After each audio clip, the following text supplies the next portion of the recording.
mysterious and scary stories that are being told about it. Some say that several kids have disappeared in that place, and now their souls exist in the bodies of the animatronics, while others say that many people have mysteriously died in its walls, and no one can explain those deaths. And some think that this place is simply cursed. With each year, more of these stories are being spread and told. But is there any truth behind them?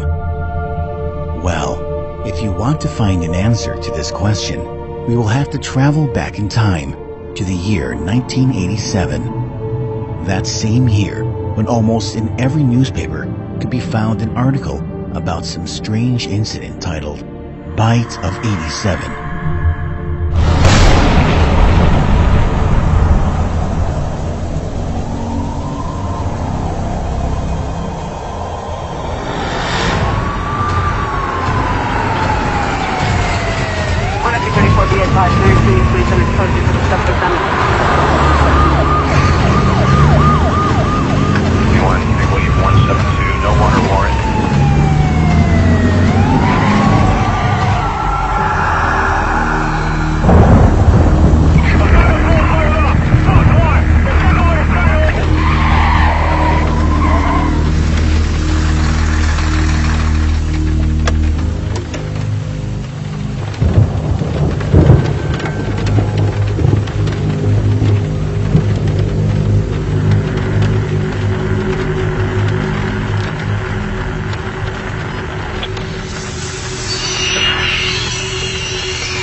This story starts with a tragedy, when 5 innocent children were kidnapped from Freddy Fazbear's Pizzeria, and no one could find them. Time flew, but despite their efforts, the police were still unable to find any information about the missing children.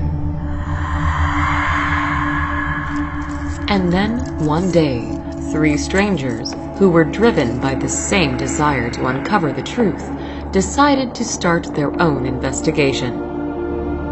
It was hard to say, was it a coincidence or was it intended by fate? But on the same day, in the same place, these 3 strangers met each other. And that place was the pizzeria from where the children were kidnapped.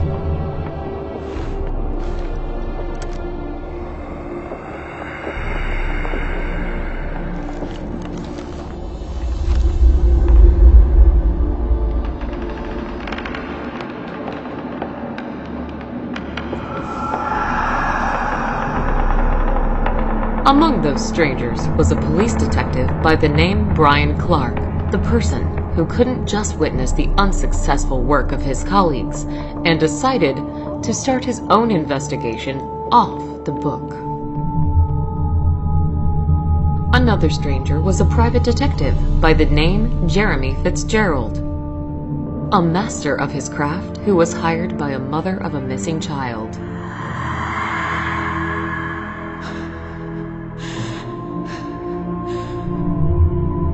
And the last stranger was me, Linda Jones, a news reporter from Arkham Advertiser, the person who was planning, no matter what, to discover the truth and find the missing kids. And also to find out what really happened to my colleague and good friend Ben Richard, who was brutally murdered while working on this case before me. Since we all had the same goal, we decided to join our forces and discover the truth behind the children's disappearance together. Yet, there are secrets, doors to which should never be opened.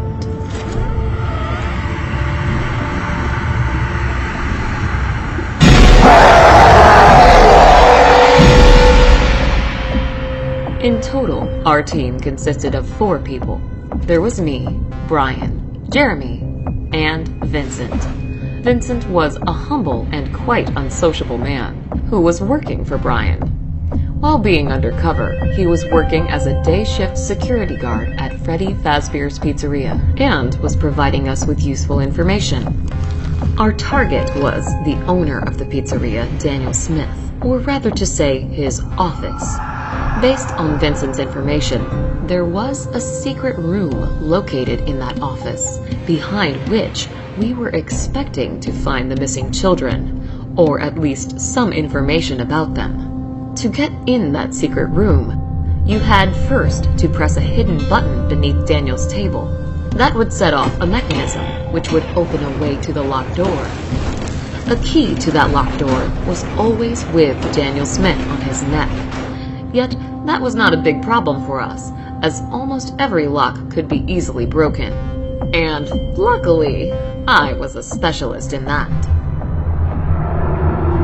As for Daniel Smith himself, not much was known about him. Only that a few years back, he inherited the family business from his father after he died. Daniel Smith also had a younger brother by the name Fritz Smith. Yet he had gone missing several months ago, and nobody had seen him since then. According to Brian's words, Daniel Smith was a true evil in the flesh, the person who we should all be afraid of.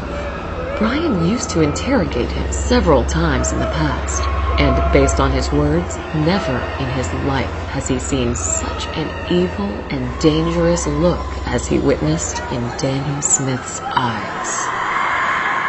But Daniel Smith was not our main problem. Something else, created by him, was causing a bigger threat to us, and because of those things, we were not able to simply break into the pizzeria in the middle of the night.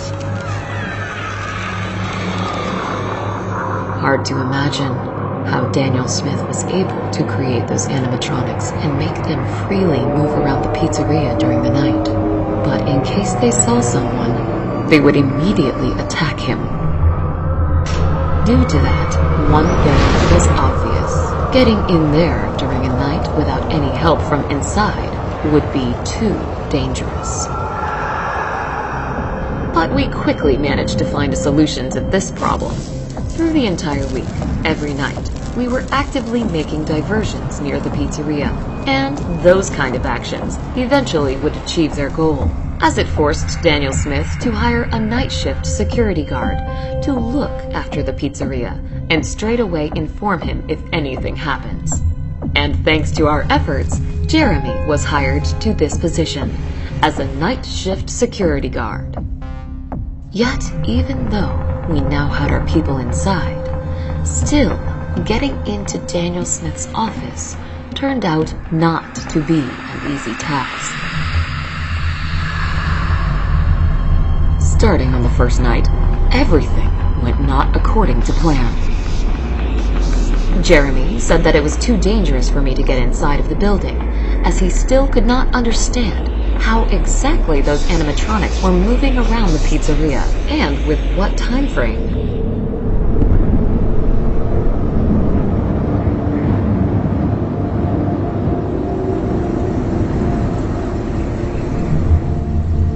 I hope he's okay down there. Well, there's one way to find out. Hey, Jeremy, are you still alive down there? Of course. Do you already expect me to die soon? Who knows, who knows. So, how are things down there? Well, right now, I look at the monitors, drink coffee, and play with a mask of I think it's a bear. Yep. With the mask of the bear?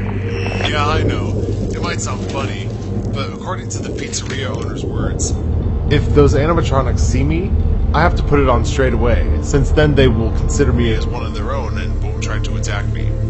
Of course, it does sound stupid, but just in case, I keep it close to me. It does sound funny.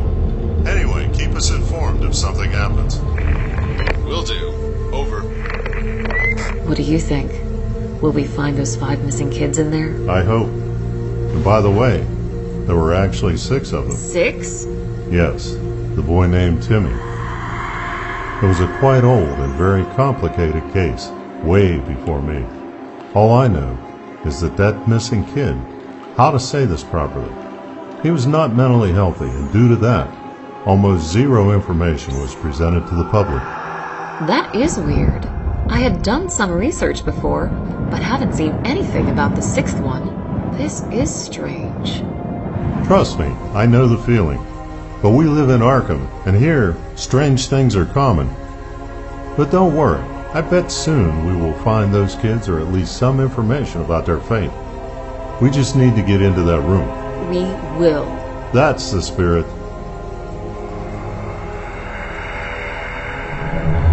Have a good night, and I'll talk to you tomorrow. Thank you for your advice, Vincent. I'll be sure to do so. Okay, let's see.